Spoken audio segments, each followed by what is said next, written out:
You scroll through your feed, and what do you see? Pristine beaches, glowing sunsets over ancient ruins, smiling locals offering exotic street food. It is the ultimate illusion of the modern age. We are sold this sanitized, perfectly packaged version of the world. But what happens when you step outside the boundaries of the all-inclusive resort?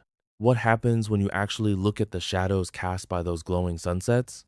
That is the million-dollar question. Because the reality of global travel, especially when you venture into the most densely populated countries on Earth, is far more complex than a postcard. When you pack your bags, you usually pack sunscreen and a camera. You don't typically pack a mental defense strategy for systemic corruption, street-level survival economies, or deeply ingrained social fractures. But if you want to truly see the world, you have to be willing to look at the cracks in the pavement. Exactly.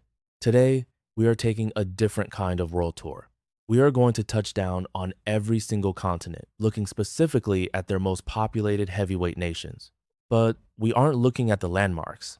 We are looking at the undertow, the hidden dangers and the harsh realities that every traveler should be acutely aware of, from gang violence and hate crimes to the heavy, silent burden of accepted inequalities. Let's start with the largest landmass and the heaviest population center, Asia. When you look at the mega nations of Asia, particularly a place like India, which recently became the most populous country on the planet, you are hit with a sensory overload. It is beautiful, ancient, and deeply spiritual. But the immediate shock to the system for an outsider is the stark reality of accepted inequalities. You can literally stand on the balcony of a 5-star luxury hotel and look down into a sprawling slum. And it's the word accepted that carries so much weight there, isn't it? It implies that the system and society at large has simply absorbed this massive disparity as a fact of life. It has. And as a traveler, you are walking right along that fault line. You have to be incredibly mindful of the sheer desperation that exists inches away from your curated vacation. This environment breeds a specific type of survival economy. You have to watch out for everyday corruption. It might just be a local official demanding a small, unofficial fee to stamp a permit, or a coordinated scam targeting tourists. But there is also a darker underbelly tied to this inequality, particularly in the broader Asian region, regarding exploitation. The booming underground industries, including illicit nightlife and sex tourism, bring severe risks of exploitation and public health crises, including the spread of STDs. It's a harsh reality that is often swept under the rug to keep the tourist dollars flowing. It's like walking through a beautiful museum where the floorboards are entirely rotten. You have to watch your step constantly. Let's cross the Indian Ocean and look at Africa. Nigeria is the undeniable giant there. Lagos is a city that vibrates with tech innovation, incredible music, and art. It's the future in many ways. It absolutely is the future, but it is a future built on a hyper-competitive, high-stakes hustle. In Nigeria, the wealth gap is staggering. Because the infrastructure often struggles to support the massive, booming population, you see a reliance on parallel systems. For a traveler, this means navigating a landscape where street-level theft isn't just a random act. It's a symptom of systemic failure. And corruption isn't just an annoyance. It can be a barrier to your physical safety. If you get into a dispute, you can't always rely on standard law enforcement to be an impartial referee. You have to be hyper-aware of your surroundings because you stand out as a walking symbol of wealth. Which brings up an interesting psychological point. When we travel to these places, we aren't just observers. We become part of the ecosystem. Our presence, our money, our perceived vulnerability, it all changes the dynamic of the street we are walking on. That is a brilliant way to put it. You alter the gravity of the room just by walking into it. And nowhere is that gravitational pull more intense than in South America. If we look at Brazil, the most populated nation there, the contrast is almost cinematic. You have the glamour of Rio de Janeiro, the carnival, the beaches. But just out of frame, you have a society locked in a generational battle with gang violence. And that violence isn't always contained, is it? Tourists often think, well, I just won't go into the dangerous neighborhoods. But the reality of a mega city is that the boundaries are invisible and constantly shifting. Precisely.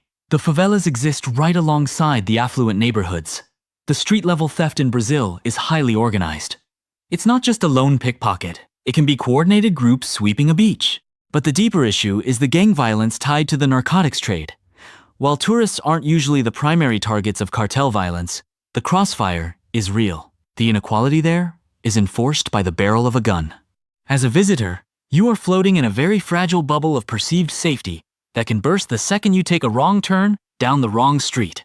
So we see poverty and survival driving crime in the global south. But let's flip the script and head north, the United States. The most populated country in North America, incredibly wealthy, highly developed. A tourist might think the risks drop to zero. But they don't drop. They just mutate. The United States presents a uniquely modern, almost dystopian set of risks for the international traveler. You aren't likely to be shaken down for a bribe by a customs agent at JFK Airport, but you are stepping into a deeply polarized society with a heavily armed populace. The illusion of the American dream versus the reality of the American street. Exactly. For a tourist visiting major hubs, the shock often comes from the visible public health crises, massive encampments of unhoused people, and severe addiction epidemics right in the shadow of gleaming corporate headquarters. It's an accepted inequality that shocks many Europeans and Asians. Furthermore, the political and social fractures have led to a rise in unpredictable violence and hate crimes. Depending on your race, your religion, or simply the neighborhood you wander into, you might face aggressive prejudice that is deeply woven into the country's historical fabric. It's a psychological minefield. You are safe from the petty bribe, but you are exposed to a much more volatile social anger. It really makes you question what developed actually means. Let's pivot to Europe. If we look at the entire European landmass, Russia is the most populated, though much of it spans Asia. But whether you are looking at the sprawling state-level complexities of Russia or the densely packed tourist mega-hubs of Western Europe, the shadows are very present. They are. If you look at Russia, the risks are heavily institutional. It's state-sanctioned corruption, severe restrictions on freedom of speech, and a very real risk of targeted harassment if you belong to a marginalized group. The inequality there is political. But if we look at the traditional European vacation, the romanticized trips to Paris, Rome, or Berlin, the danger is incredibly refined. European street-level theft is practically a corporate enterprise. Pickpocketing rings are highly trained, exploiting the sheer volume of oblivious tourists. And beneath the surface of European high culture, there is a rising tide of xenophobia. The hate crimes and subtle prejudices against outsiders, particularly non-white travelers, are a growing dark spot on the continent's pristine image. It's fascinating how the crime adapts to the environment. In a wealthy European capital, the theft is quiet, almost artistic in its execution. In a struggling megacity elsewhere, it's desperate and loud. We have one major inhabited continent left, Oceania. Australia dominates here. It's marketed as a sunny, laid-back paradise. Just watch out for the sharks and the spiders, right? That is the ultimate marketing triumph. They have everyone looking at the wildlife, so no one looks at the society. Australia is incredibly safe by global standards. But it is not without its deep, accepted inequalities. The systemic marginalization of indigenous populations is a profound historical wound that continues to cause immense social friction today. While a tourist might not be the victim of a crime, they are recreating on land that carries a heavy, unresolved legacy. Additionally, the major urban centers have their own localized issues with nightlife, violence, and substance abuse. It's not a utopia. It's a human society with human flaws, just painted with a brighter brush. Which brings us to the ultimate wild card, Antarctica. No permanent population, no cities, just ice, penguins, and science stations. Surely, this is the one continent free from the human shadow? You would think so, wouldn't you? But it actually proves the entire point of our conversation. Even in Antarctica, where temporary populations of scientists and support staff live in isolated research stations, we see human nature at work. There are documented cases of assault, severe hierarchical bullying, and what you could essentially call accepted inequalities based on the rigid chain of command in these extreme environments. There have even been instances of environmental crimes, improper disposal of waste in a pristine ecosystem. It is the ultimate proof that we don't just find these problems in the world, we bring them with us. That is a haunting thought. No matter how far we travel, even to the very bottom of the earth, we cannot escape ourselves. And that is the true burden of the traveler. When we cross borders, we aren't just consuming a landscape. We are witnessing the full spectrum of the human condition, the soaring achievements and the devastating failures. The corruption, the violence, the staggering inequalities, they aren't just obstacles to a good vacation. They are the reality of the world we share. It completely redefines what it means to be a global citizen. It's easy to love a country for its food, its music, or its architecture. It is much harder, but infinitely more important, to look it in the eye and acknowledge its struggles. When we ignore the shadows, we disrespect the reality of the people who actually have to live in them every single day. Precisely.